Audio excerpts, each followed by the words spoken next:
Alfried, next question is about how can we maintain internal freedom within the framework of restrictive measures?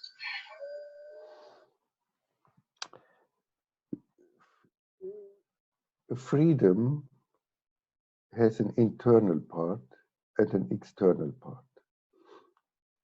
The external part is that I can go wherever I want.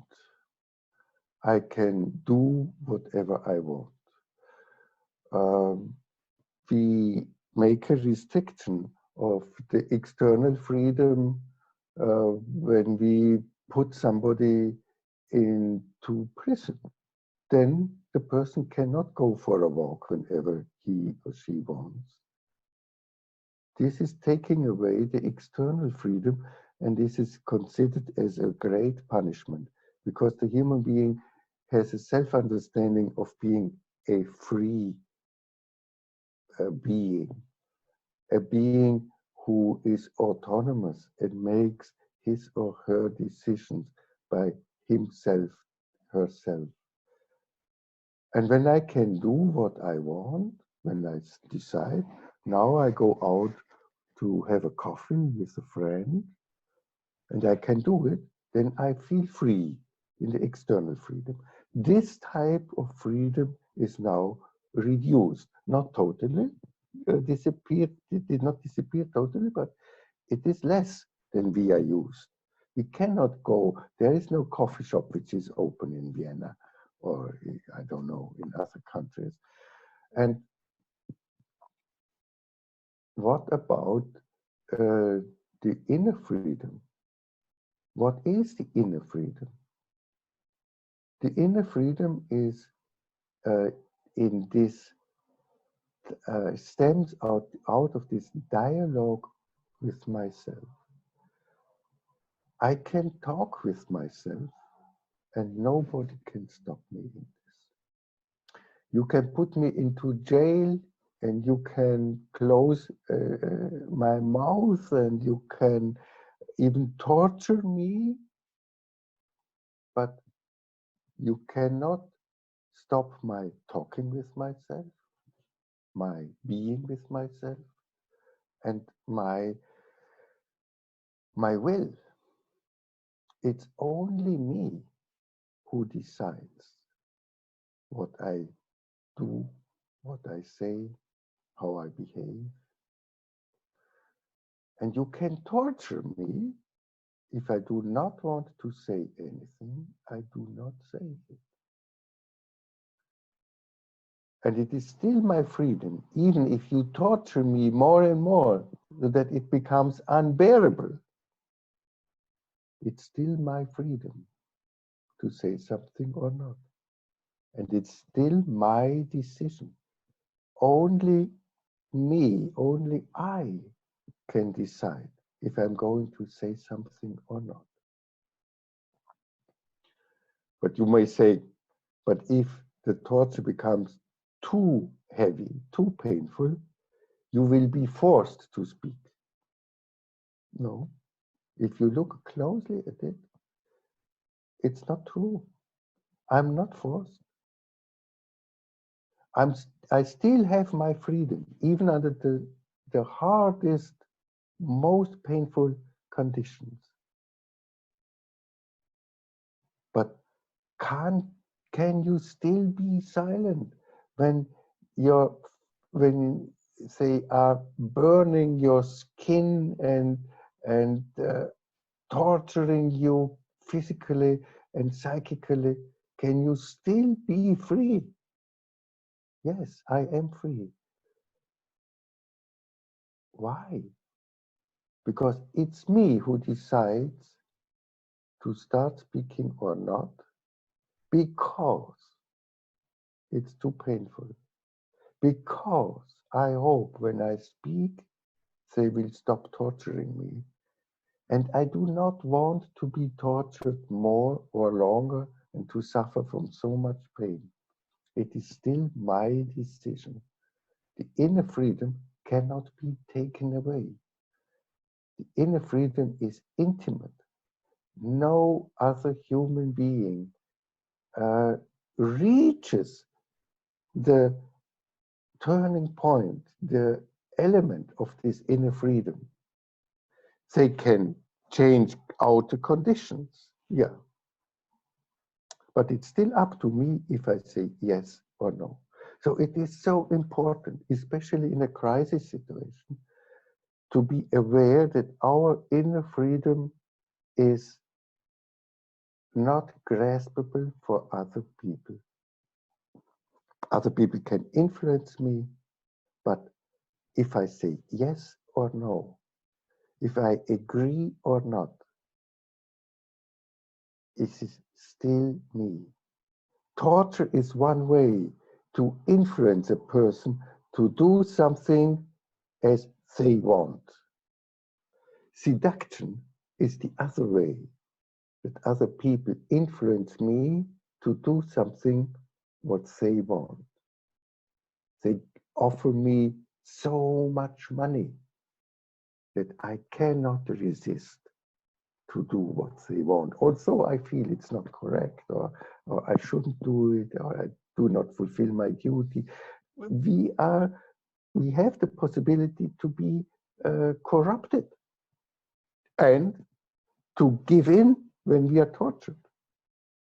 Between these two um, great influences, we try to live our way according to ourselves, to what my person tells me, my inner voice says me, what my moral conscience finds it to be correct. And I decide, ultimately, I decide. Also, when I'm seduced, I feel exactly that this is seduction, but it's my decision. And therefore, I'm also guilty when I'm seduced because I said yes. Maybe a little less guilty but when I'm not, as in situation when I'm not seduced, but still, it's my decision. Wherever I make the decision, this is my responsibility. And I'm the only one and the unique person who has this possibility to make a decision, to say yes or no, to create a will. Nobody can make my will. It's only me who makes my will. And therefore, we have a very high identification with our will. Inner freedom is connected with the will, which makes the decisions, which says, I want to speak, I want to think, I want to meditate, I want to be with myself, I want to go to eat or whatever. Lots of inner will is connected with the outer freedom, of course. I want to go for a walk. I want to read a book, but this means I have to have a book around. And when I'm in the prison, I don't have a book. So, but I can, in the prison, I still can say, I want to open the eyes or to close the eyes, to concentrate on my breath, etc. There is still a little bit of outer world, which is very close to the inner world, where remain possible activities connected with the outer world. But the most inmost freedom is not the will, it is my essence, my being a person. As a person, I am not graspable. I am like the tone of a flute. I can blow into this flute. The me, the I, with my will, I can start talking with myself. And this means blowing into my flute and listen what resonance I get back. How it feels like. This inner freedom, the deepest element of this inner freedom is the freedom of being, the freedom of my essence. I am essentially free as a person. The tone of my flute, this is my essence. And this appears when I am confronted with myself or with other people or things. And this freedom, I don't have this. This is the freedom which I am. I can only be it. It is on the level of being, not on the level of having. On the level of having is the freedom of decision and the freedom of action. There are these three forms of freedom. Freedom of decision, I decide what I'm going to do. I decide if I'm silent or not. And the freedom of action, that I can really go for the walk. This is freedom of action. But the freedom of being, the freedom of which comes of my essence, the essential freedom, the freedom of this being a person, this is beyond our grasp. Even I cannot grasp towards it. I can only open up towards it and give space to it, that it enters, that it speaks in me, that I can feel this inner resonance, this my being a person, this my being authentic. Then, when I'm authentic, I'm really and fully free in correspondence to who I am. This inner freedom is cannot be reached by any restriction from the outside.